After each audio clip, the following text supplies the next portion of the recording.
Welcome back, everyone, to another reaction video. Well, you know, every person on this planet is part of some group that is stereotyped in some way.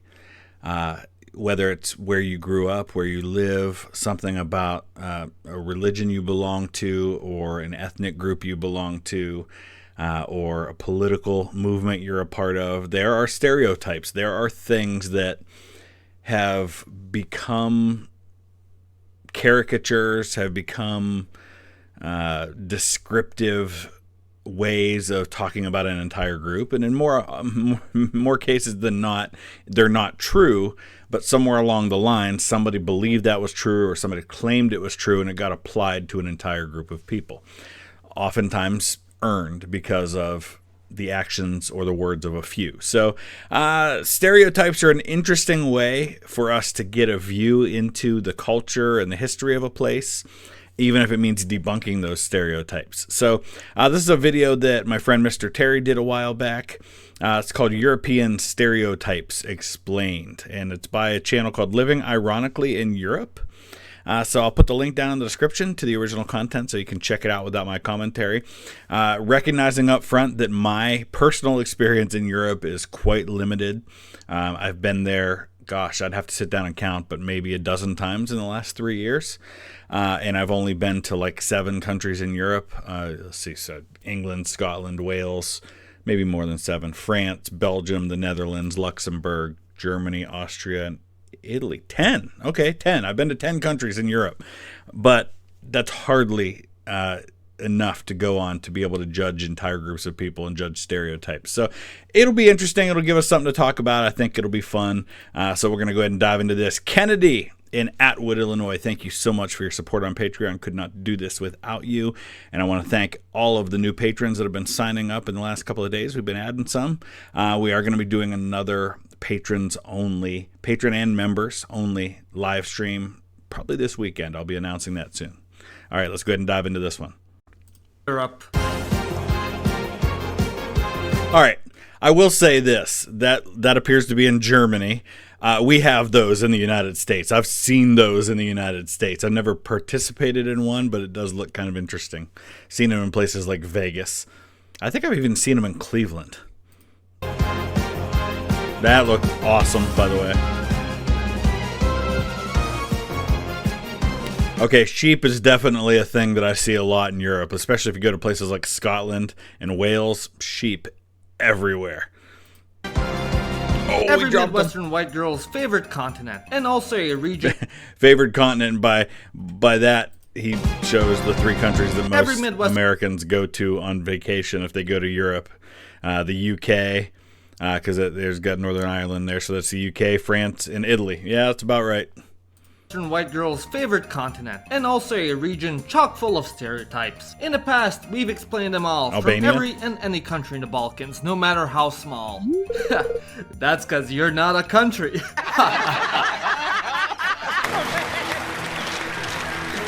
Bullied Kosovo Award.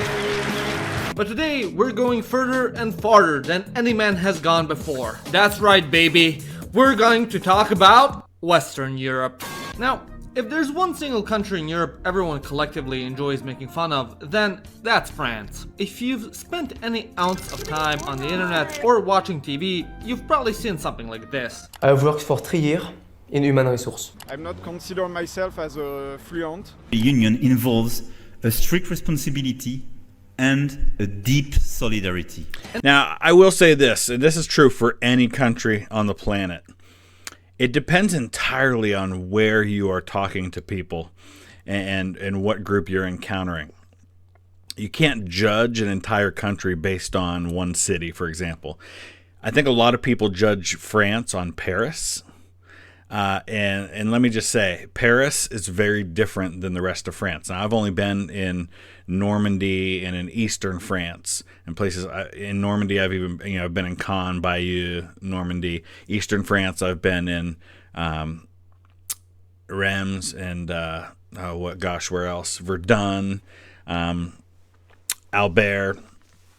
Campania, a lot of northeastern France. So very, very different places. Same is true in the United States or in the UK. If you go to London, you haven't really experienced England. You experience London. If you go to New York City, that is nothing like where I live. I mean, they might as well be two different countries. So that's going to be true no matter where you go. An odd guy who typically speaks with a... Now, the baguette thing, that's totally legit. And I think... as Americans, we don't have bread culture the way Europe does. And it's not just France. Bread is a much, much bigger deal in Western Europe than it is in the United States. Bread is kind of something we use for sandwiches and not a whole lot else. I mean, a little bit here and there, but it's not like it is in Europe. Heavy nasal European accent that can be quite snobby, rude, full of himself, and in need of a lung transplant by the age of 35 from all the chain smoking. Usually the French are associated with quite a variety of negative attributes, majority of which were assigned to them by none other than the British. Before the Yeah, that's a great point. A lot of these stereotypes go back to history, and that's true. I mean, the one that we always talk about with Napoleon being short. Who can we blame for that? The British. That Napoleonic Wars had way more of an impact on today's world than we realize sometimes. 19th century, for the last 800 years, the favorite pastime of the British and French was trying to wipe each other off the map. Sometimes the English would colonize them, sometimes they would colonize the English. I don't know, colonize is probably the wrong word, and it could just be a translation issue here, because we're talking about a guy here whose accent, by the way, is fantastic for not being a native English speaker. Very easy to understand, but I don't think English is his first language. For hundreds and hundreds of years. I mean, they fought 100 years war, for example. But hundreds of years, the language of the English court was French because the English royal family was primarily French. Now it's primarily German. But they also, when you were giving the title of the monarch, it was by the grace of God, the king of England, Ireland, and France.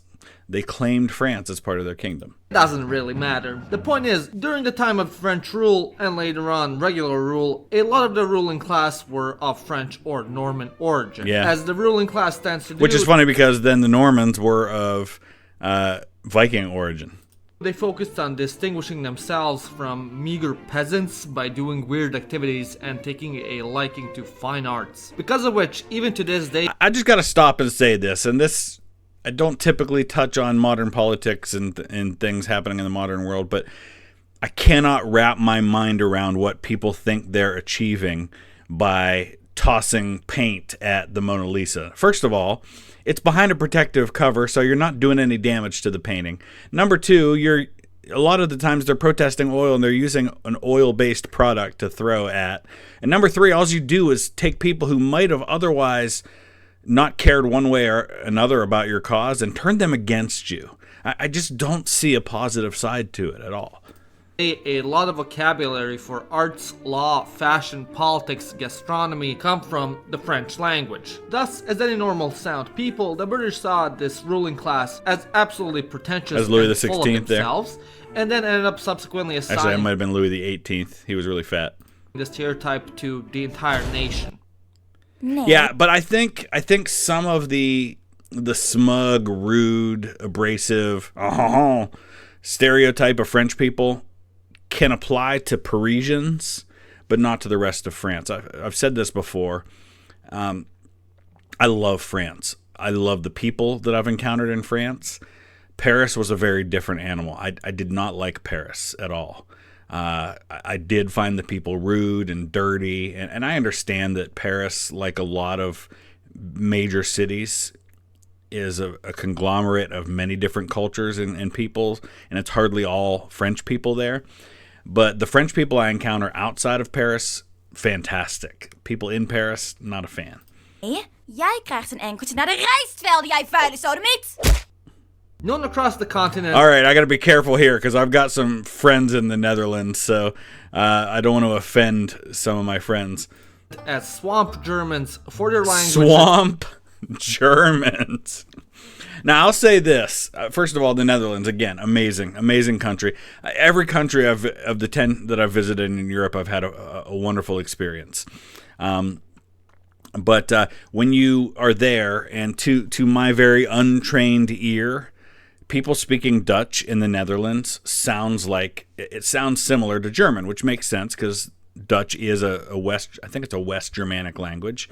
But then if you go to Flanders, which is that western part of Belgium, which is where Ypres is, for example, they're also speaking Dutch, but it sounds like a completely different language. And the comparison I always use is if you go to Inverness, where I'm going to be in a couple weeks in northern Scotland, and talk to people speaking English there. And then you go to South Carolina in the United States and talk to people speaking English there. It sounds like a completely different language. They're both speaking English. Very different accent, different dialect. Same thing's true with Dutch and Flemish. So yeah, I get the German comparison a little bit here. It sounds like German from a fever dream, and their habitat that consists of unusable marshlands, they somehow turned usable. The Dutch are another... That should really be to their credit, though. I mean, the Netherlands literally means like the Netherlands. You know, it's like lowlands. It's a difficult place to turn into livable space, but they've done that. And Flanders is the same way in Western Belgium. A group of people across Europe like to poke fun at. To the less informed, the Netherlands is a home of stoners, potheads, and crazy European casual sex. Most of this image... Again, that's Amsterdam, and that's like just part of Amsterdam. That's not the whole country. Comes from the tourist's impression of Amsterdam due to its hundreds of special coffee shops and coffee shops. So I haven't been to any of these places. I've been in Amsterdam, and I purposefully, before I went to Amsterdam, I looked to see where the red light district was so that I made sure I didn't stay there because I don't want to be anywhere near any of that. But my understanding is where you can get legal drugs is in these coffee shops, but you have to be in, like, you can't go buy them and take them out on the street and do drugs. You have to stay inside and do it. Infamous red light district. Yet, despite this, the Dutch are actually some of the lowest regular users of the devil's lettuce in Europe. The devil's lettuce. A more prevailing stereotype about the Dutch is that they're stingy. As a common joke in Belgium would put it, how does a Dutchman make a cake? He goes to his neighbor to borrow 4 cups of flour, 3 eggs, a cup of milk, and etc. etc. I've never gotten that from the Dutch, but my experience with Dutch people is they're very direct, they're very honest. They don't have that filter that tells them I shouldn't say something that's true because it might offend the other person. Because of the stereotype, in English, there's a term, going Dutch, which means... Oh, yeah, there is. That is absolutely true. That is a term we use when you go on a date, but both people pay for their own meal. I never realized that's where that came from. Because apparently it is a cardinal sin in the Netherlands to treat someone. During house parties in the Netherlands, every guest only receives 1 cube of cheese and lunch meat, rather than a nice full platter. I don't really know where this stereotype originates from, but if you do, please let me know in the comment section down below. I know we got a lot of Dutch viewers on here, and in particular I'm going to talk to some of my friends, Sander, Marcel, Joris, anybody who's watching.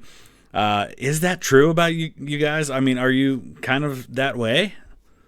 It's also a great stereotype that the Dutch are the bluntest people on earth. Yes, in Dutch, absolutely there's even true. a word for it. Bespreekbaarheid. Bespreekbaarheid. I like that. One thing that my Dutch friends love to make fun of me and other English speakers about is our inability to pronounce their G sound. They have this very guttural G. Like there's a town that was involved in Operation Market Garden, where it's spelled like Groesbeck or Groesbeek, and they pronounce it like Groesbeck, and I can't do it to save my life, but that's one of the things they give me a hard time about. Meaning that everything can and should be spoken out loud. So, if you've got a major insecurity that's caused you never to post any pictures of yourself on social media, then you better avoid the Netherlands. Maybe my ex-fiance was Dutch, because some of you have heard me talk about I was engaged once when I was younger, and it didn't work out, but she had that. She lacked that filter that would keep her from saying things that might offend other people. It is believed that this stereotype comes from the country's Calvinist identity. Within the Calvinist church, individual efficiency, reliability, and honest self-introspection are greatly encouraged. So, because of this, the Netherlands became, well, blunt. Without acid come from Germany, everybody would be lost. The country is responsible for the holographic man. If there's one country in Europe, nay, the world, that everyone has something to say about, then that's Germany. Some of the more global stereotypes about the Germans are that they're obsessed with rules and order, they can't stand... That part's kind of true, though. So I'll give you a compare and contrast here. I just was in Italy back in April. Amazing country, by the way. I'm really looking forward. Italy's one of my favorite countries I've ever visited. Had such a wonderful experience there. But in Italy, crosswalks are not really something that people care about. And you know, if people are walking in Rome, they just cross the street. Doesn't matter if traffic's coming or not. Like, it's just like, whatever, I don't care. I'm gonna do what I want when I want. Doesn't matter if the light says go or not. Germany's the exact opposite end of the spectrum from that. You cross where there's not a crosswalk, when the light doesn't tell you you can go. You will hear about it from Germans. They're all about, and I actually really appreciate that. I love that people stick to the rules. I hate when people violate rules and are unfair and do things they're not supposed to, and aren't considerate of other people. So I totally get that, and maybe that's that little bit of my German ancestry coming out there.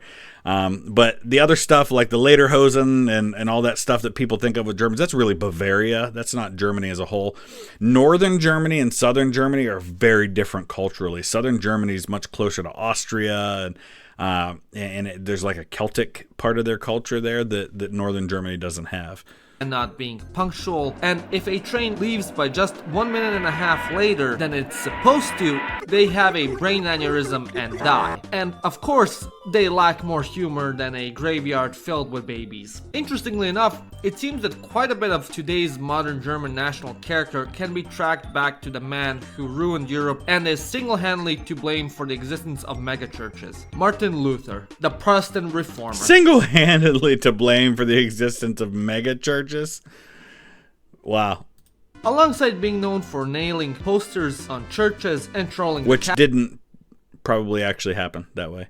Catholics, Luther was also quite famous for his love of books and beer. In addition to this, he was also known for his love of order and rules. One of Martin Luther... Yeah, and he also had a penchant for getting into some real nasty back and forth, what today we would see as like a Twitter war, with people like Thomas More in England. Thomas More being a staunch Catholic. I mean, they wrote some pretty horrible, vulgar stuff about each other.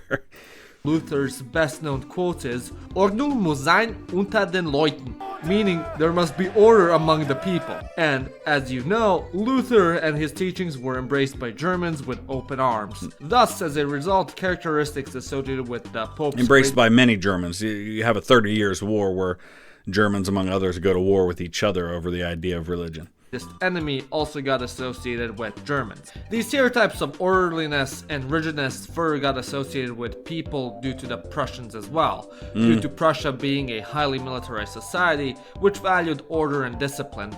Yeah, remember too that Germany is a relatively new country, and by new I mean much newer than the United States even, and we're a pretty new country on the world stage. Germany was a collection of smaller states. You had, Rhineland-Palatinate and Prussia and Württemberg and Bavaria and a whole bunch of other ones, Saxony, and they all had their own culture and way of doing things, and in many times differing religions, and that was all united when Germany was formed in the early 1870s. So there's still, there's a big difference between people like Prussians and people like Saxons. Such, the Germans today will never live down the jokes of not being able to have fun and only giving their dogs a total of 10 allowed barks per day. Are you from Austria? No, I'm from Germany. Oh, it's the same thing, isn't it? Now, I know what you're thinking. Janos, why are you putting in Austrians here as well? They're just German's light version. And they show Fanta. So Fanta, which I love, by the way, Fanta comes about during the World War II era, in part because Germany couldn't get its hands on Coke. So they make Fanta instead. And it was originally made out of different ingredients than it is today. And there's a whole long story there to all of that. But yeah, Austria is very different than, say, northern Germany. But there's a lot of similarities with it in places like Bavaria. Also, Austria, again, one of my favorite countries I've visited. Vienna was an amazing city. Loved Vienna. Loved Salzburg. Yes, you're right for the most part. A lot of the stereotypes that are associated with Germans are associated with the Austrians as well. However, while we perceive them as the same people, in the German-speaking I don't think people world, perceive them as the same. Is that That's not Salzburg. That looks almost like Hohensalzburg. this could not be further from the case. No, it's not Believe Salzburg. it or not, in Germany, the Austrians are considered as the extroverts and friendly bunch. Yeah. I know, it's wild, isn't it? Because of this and their tendency to be more rural, and because of their funny accent and dialect, Hallo? Ich mag das 2 Bier bitte und ein Weißwein Schorle. Oder, sehr Chef. Oder, ja. So I've been told that to many Germans, Austria is like the hillbilly of Germans. So in other words, Arnold Schwarzenegger, who's Austrian, when I read a story about when they were dubbing one of his movies into the German language, he wanted to do the dubbing for himself, but they wouldn't do it because he sounded too hillbilly as an Austrian speaker. So I don't know how true that is. Germans and Austrians, let me know if that's the case. many Germans also stereotype the Austrians as being hicks. The There you stereotype go. is so bad that Arnold Schwarzenegger, a native German speaker, wasn't allowed to voice himself in the Oh German. my gosh. I had no idea he would mention that. None at all. I haven't seen this video. And you guys, if you've been around the channel for a long time, you guys know that how I feel about when this happens. Wow. Okay, let's go on. Dubs of his movies because of the negative association with the Austrian accent. Like it down there. Let me be the judge of that. I'm tired of the same old faces, the same old things. Like it down there. Fütyűz meg és hazudsz, mert egy szar szemét szaralak vagy. Porque había llegado el 18 tiki tiki ti, cuando iba saliendo de mi casa ya me estaban esperando. Now, although this region of Europe consists of several distinct peoples with different histories, cultures, languages, and penis sizes, in my years of hard and tenuous research, I have come to the conclusion that everyone in Europe sees Southern Europeans the same way. One of the first stereotypes is being laid back and lazy. I get that, though. When I was in Italy, I wouldn't call it lazy, but laid back, absolutely. People didn't start going out for dinner until like 7:30, 8 o'clock. And like 11, 12 o'clock, they're still all out. It's definitely very laid back in Italy. In particular, Spain is characterized by this the most. A leading theory for this origin is the custom of siesta. Originally, this custom came to be when most of Spain worked in agriculture. Due to the hot Spanish sun and hard back-breaking labor, it became a normal occurrence to take a nap in the middle of the day. He makes a great point here, is that things that we might see today one way have a very legit reason why they developed. You know, if people today in a world where we have air conditioning take siesta every day, people might perceive that as being lazy. But it made total sense in a time when you had super hot temperatures in the middle of the day when the sun was at its peak. In places where it gets really hot, it makes sense that you would take a break and then you would come back and you would work late into the evening after it got dark when things cooled down. Today it doesn't make sense, but it's got a very legit historical and cultural reason behind it. Between work hours as a way of avoiding the hottest part of the day and recuperating one's strength. And seeing that for the majority of European history, Catholics and Protestants were at each other's throats and fighting God knows how many wars, the trope of the lazy Catholic spread across the continent. Yeah. In Italy, the same stereotype can be applied in the south of the country. The northerners who have a milder climate and are less open to the concept of fun are characterized as being more similar to the Germans and Austrians. As a result, the South Italians as being lazy, backwards, and basically the Balkans 2.0. These stereotypes further spread as the Southern Italians were the main group that migrated to America from the peninsula, spreading those stereotypes to the US as well.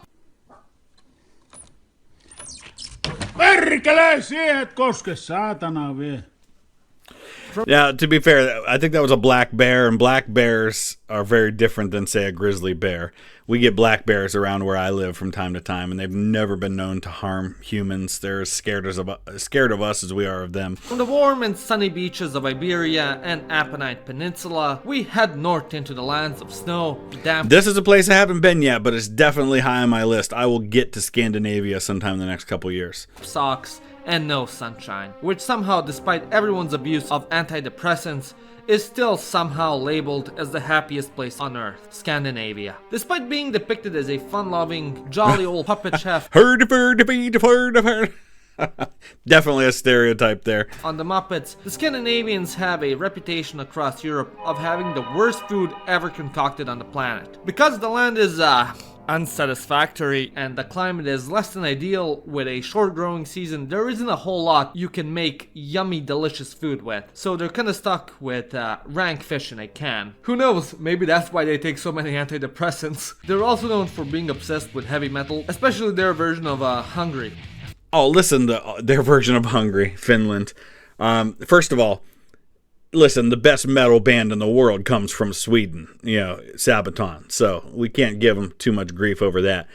But I don't know if the stereotype goes beyond language here, but Finland, Hungary, and I think Estonia have languages that are not part of the... There's a language tree, like family trees, where you descend from different people. Languages are the same way. So, English is a West Germanic language.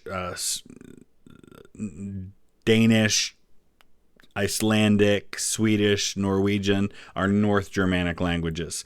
Finland and Hungary are like this, and Estonia, and I think there's some others, are very different animals that aren't connected to all of that, and they're just weird. So, Finland. Why is this the case? I don't know. Maybe it has something to do with making up imaginary problems when your country is so perfect in every single way, dealing with staying inside most of the year, something about Maslow's hierarchy of needs. I don't know. And yeah, that would be Western Europe. I know, not nearly as fun as the Balkans, but what can you do? Anyways, what are some of your favorite stereotypes from Western Europe? And are there any stereotypes I missed? Let me know in the comment section down below. And also, if you enjoyed this video, give it a like and click the subscribe button. And if you really enjoyed it, become a member like these wonderful people. Alright, so that was my first experience with living ironically in Europe, and I gotta say I really enjoyed that. I like his style, I like his vibe, he's easy to understand even though English isn't his first language, he's funny. So if you have other videos of his that you think I should check out, let me know. I'm trying to plan out my reactions a couple of weeks in advance because I'm going to be taking my kids to Scotland in about a week and a half, so I want to try and record some things ahead of time. So if you got ideas, now's a great time to let me know what those are. That said, I want to thank Caden in Albuquerque, New Mexico. I love New Mexico. Thank you so much, Caden, and Cameron in Bicknell, Indiana, a fellow Midwesterner there. Thank you guys so much for your support on Patreon. And I've had a few messages from people wanting to know about when your shout out will appear. I'm getting to them. So if you have a question about that, send me a message on Patreon and I'll try to let you know about where you are on the list. I've still got end of video shout outs. I've still got about 60 of those to get to. So I'm catching up as fast as I can. Thanks for watching.